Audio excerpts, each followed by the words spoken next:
سلام رفقا. امروز قراره چند تا از ترسناکترین اتفاقاتی که در ایران افتاده رو بررسی کنیم. از زبون همون افرادی که این اتفاقات براشون افتاده توضیح بدیم. پس بی معطلی بریم با هم این ویدیو رو ببینیم.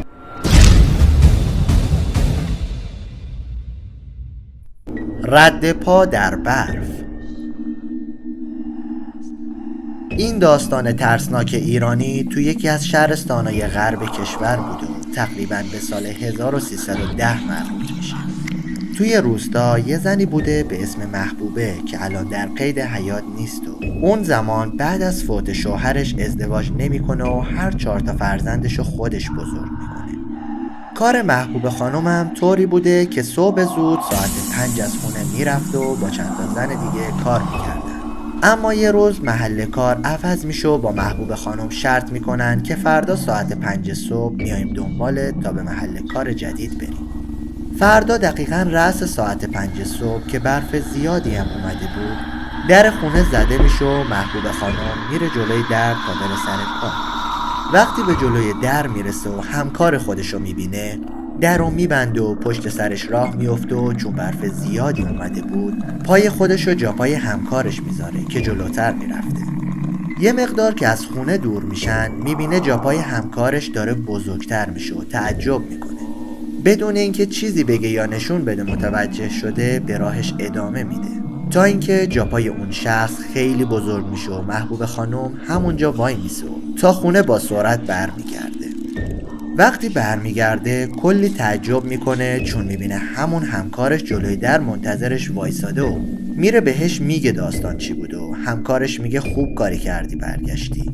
اون اصلا آدم نبوده و جن داشته تو رو با خودش میبرده. داستان ترسناک سایه.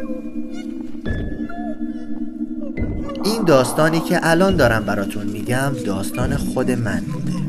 وقتی بچه بودم همیشه عادت داشتم برای خواب در اتاقم که شیشه‌ای و کشویی بود و قفل میکردم. داخل اتاقم یه پاسیو بود و تخت من به صورتی بود که پاسیو دقیقاً روبروی من قرار میگرفت.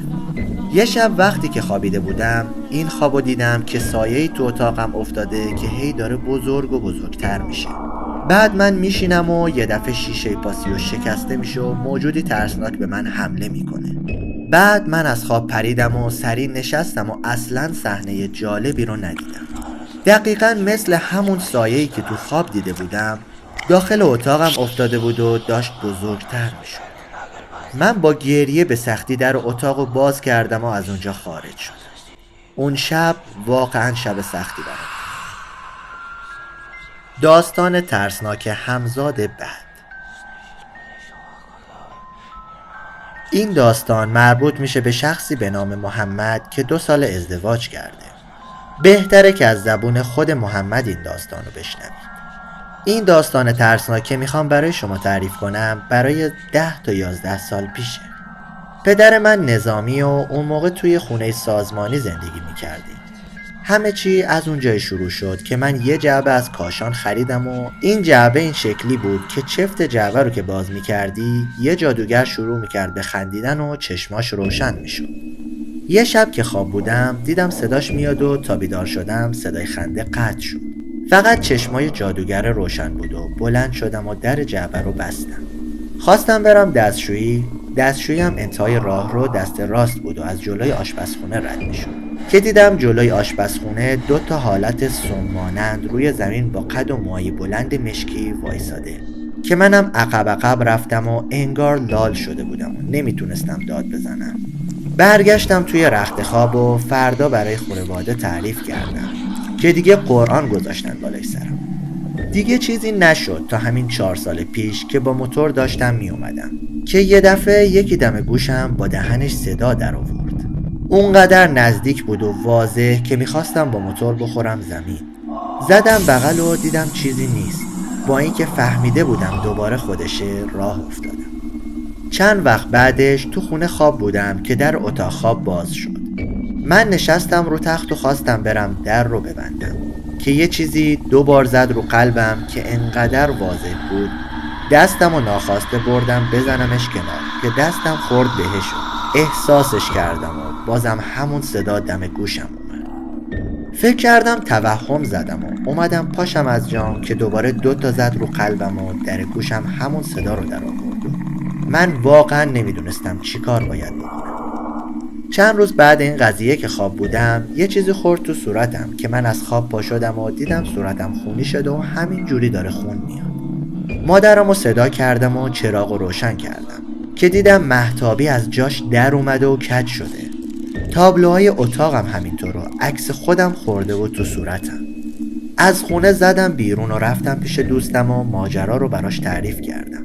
اونا هم تو ساختمون ما بودن.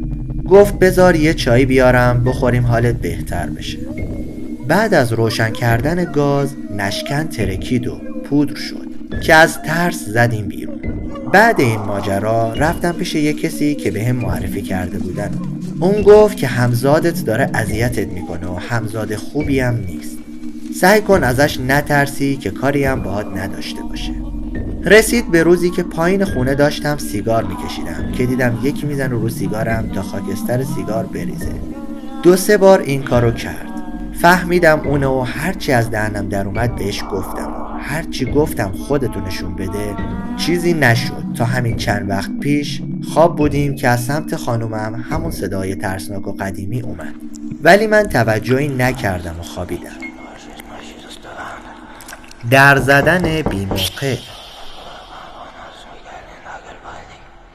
این داستانم مربوط میشه به همون محمد که اتفاقات مربوط به همزاد بد براش اتفاق افتاده.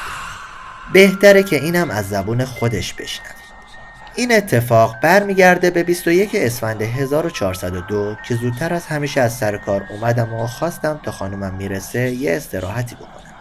روی تخت دراز کشیدم و تا اومدم به چرخم صدای در زدن اومد. تعجب کرده بودم چون خانومم کلید داشت و وقتی تونسته در ساختمون رو باز کنه قطعا میتونسته در خونه رو هم باز کنه که دوباره در زدن. گفتم شاید کلید نداره که یه دفعه صدای خانومم پشت در اومد که میگفت ای بابا محمد خوابیدی؟ محمد. دیگه مطمئن شدم که شاید کلید جا گذاشته و رفتم در رو باز کنم که بعد از باز کردن در سر جام خشک شدم. هیچ کس پشت در نبود. سریع زنگ زدم به خانومم گفتم شاید با هم شوخی میکنه که گفت سر کارو 1 ساعت دیگه میاد. نمیدونم هر چیزی که هست تو کجا میخواد منو اذیت کنه. خب گایز امیدوارم از این ویدیو لذت برده باشین. یادتون نره که کانال دانستنی باکس رو هم لایک و سابسکرایب کنید. ویدیوهای بعدی ما که پارت دوم ترسناکترین داستانهای واقعی هست و از دست ندید. روز خوش و خدا نگهدار.